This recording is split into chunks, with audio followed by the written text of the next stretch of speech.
So right now, Vegas might seem relatively normal to you, but there's one thing I have on high authority that is not normal in the casino world. And this video is not meant to expose the casino's dirty secrets. It's not really a dirty secret.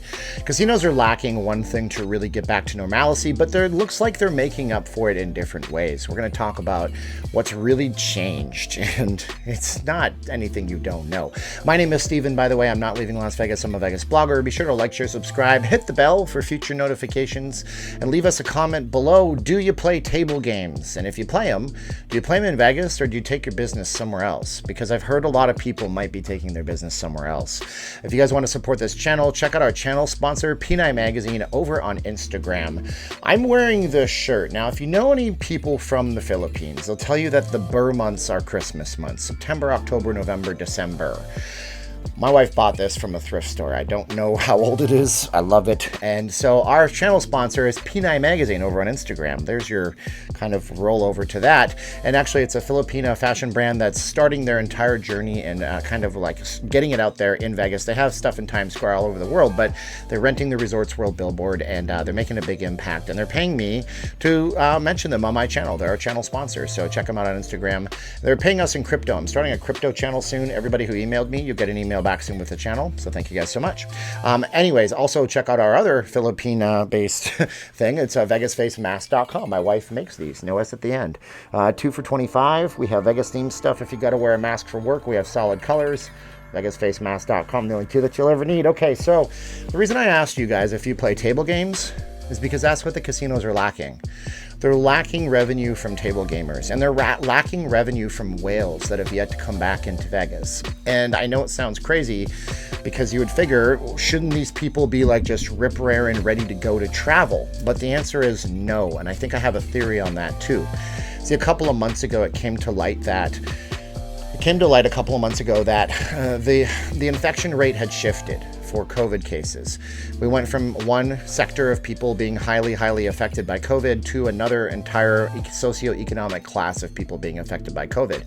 And if you think about it, it actually makes a lot of sense. During the shutdown, you had people that were on the front lines. Okay, those were people that were working in stores that were deemed essential to be open if they were shut down where they were, people who were working in firefighters and police officers, people who were working in truckers and doctors and nurses. And if I missed any of your industries, I'm sorry. And also teachers, I love you. Thank you so much for having to learn Zoom on the fly. You're all heroes to me.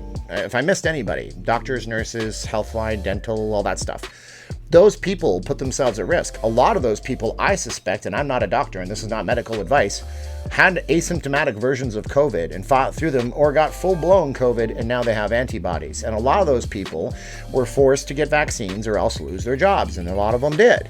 Meanwhile, on the other hand, you had a bunch of people who were staying home, doing, Instacart deliveries to their house, never having contact with human beings, and just doing what they do, working from home. And that's okay. I got no problem with you. If you are that person, that is great for you. Congratulations.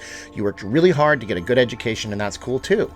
Everybody is equally important in our society. Please don't do this whole stupid thing where people rage against others because they make more money or less. It's so stupid. It's so dumb. It's the problem nowadays.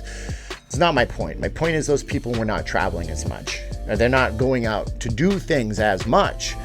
And when you don't go out to do things as much, and then all of a sudden it seems like, everything's okay because they tell you that the cases are going down or that there's a vaccine and this and that and the other, then you start to travel. But they're not traveling yet because at the same time, the man bites dog media, that I call it, because everybody wants to get a click, they're all talking about Delta cases. So people are still, in a lot of cases, afraid of going out and doing things. They could always afford to travel to Vegas, but they haven't started yet. Therefore, we had a situation during the pandemic and then the reopening where some of these casinos either took out their gaming tables entirely or just basically saw a complete lack, not a complete lack, but a large lack of revenue from them. And the whales, the people that spend $100,000 a trip to Vegas, they might not be coming to Vegas anymore. They might not be flying at all in their private jets, that kind of stuff. So what do we do? Well, maybe Resorts World has the answer, because whereas Harrah's was removing some of their poker rooms, I think Harrah's removed the poker room. You had Resorts World with a poker room, but focusing on things like entertainment and shopping and dining options. And I don't want to get into the weeds on whether or not Resorts World has nailed all of those things, but they said from the outset, we're not looking at this like it's an actual gaming revenue operation we're aiming for. We're looking at these entertainment and dining options. So that could be a thing. Where I think that they missed a little bit, a step, was not having a huge presence in sports gaming, because that's where another place where these properties are making up their money. Sports gaming, sports revenue, sports betting. Okay, I'm not talking about esports. I'm talking about the fact that if you take a look at what they did over at the Treasure Island, Phil Ruffin took the buffet, shut it down, never reopened it, and then put in a William Hill sportsbook. Speaking of William Hill, Caesars Entertainment purchased William Hill. It's a British brand that came over to the United States, and they did sports betting, and they ran sports betting in some of the smaller properties that didn't either get the regulatory approval or didn't want to go through the trouble of trying to get all that to have sports betting.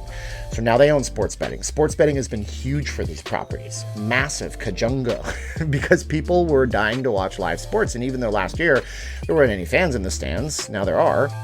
It was still a big deal. Meanwhile, you have, yesterday, 62,000 people watched the Las Vegas Raiders beat up on the Philadelphia Eagles. Go Raiders, go. I'm really impressed. You guys were like 0-2 before Gruden left, and now you're 2-0 after.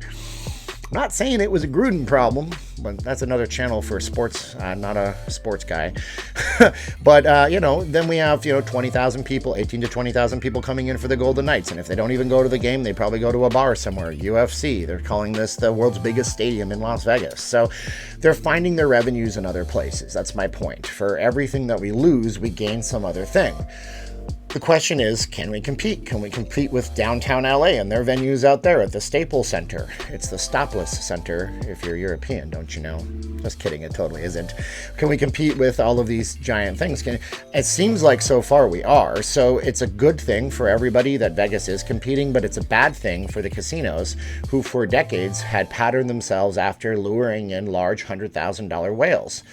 But it's hard to replace that customer. It really, really is. And I don't know what they're going to do about it, but that is apparently an impediment to them being able to grow and appreciate their stock values, which is ironic because if you take a look at a few weeks before the shutdown in 2020 versus now and just type in any stock, Wynn, Caesars, MGM Resorts International, it doesn't matter which one you look at, they're all basically beating where they were a few weeks before the initial shutdown. All of them. But they have to keep performing that way. So hopefully they keep innovating, and hopefully they keep bringing us new experiences in town. And as I learn more here on the channel, I'll definitely make videos and tell you guys about what I hear. But this is just some things that I've overheard and some rumblings in my head, and I would be interested to know what your comments are. So leave one below. And if you've made it this far, I've turned my camera a little bit differently. This is actually a cat ledge I built for my cats. We got it from Chewy, and then I lost the legs and I had to moor it to my window. And I just thought I would turn the camera around a little bit. I'm starting a crypto channel called Not Leaving Crypto. I'm not an expert. I'm not going to dazzle you with all these charts, but we can talk about it and learn about it together. So if you're interested in that, you've already emailed me, I'm guessing. Email me below if you want to. Stephen J. Not Leaving Las Vegas. Check out our channel sponsor, P9 Magazine, and also check out VegasFaceMasks.com. The only two that you'll ever need. Now's the time of the video where I say 3, 2, 1, click. Are you ready, Freddy? Crazy little thing called love. 3, 2, 1, and thanks for watching. You're the best part of my day. I appreciate you more than you know. Click!